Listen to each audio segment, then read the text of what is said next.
சரி, யார் இந்த வள்ளி தெய்வ யானை? முற்பிறவியில் வள்ளியும் தெய்வ யானையும் சிஸ்டர்ஸ், ஸ்ரீ மகாவிஷ்ணுவோட மகள்கள். அவர்கள் 2 பேருக்குமே முருகரை திருமணம் செய்துக்கணும்னு ரொம்ப தீவிரமாக தவம் இருந்தாங்க. அவங்களுக்கு காட்சி தந்த முருகர் அடுத்த பிறவியில் நிச்சயம் திருமணம் செய்துக்கிறேன்னு ப்ராமிஸ் பண்ணுறார். அதன்படி அமிர்தவல்லி இந்திரன் மகளாக பிறந்த முதல் திருமணமும், சௌந்தரவல்லி வேடவர் குலத்தில் பிறந்து 2ஆம் திருமணமும் செய்துக்கிறாங்க.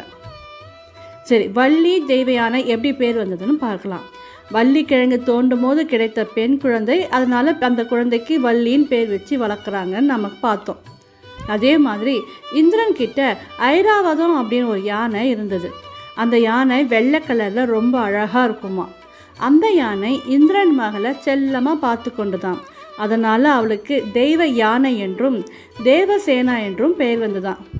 உடனே பாகுபலி ஞாபகம் வந்துடுச்சிங்களா? திருத்தணியில்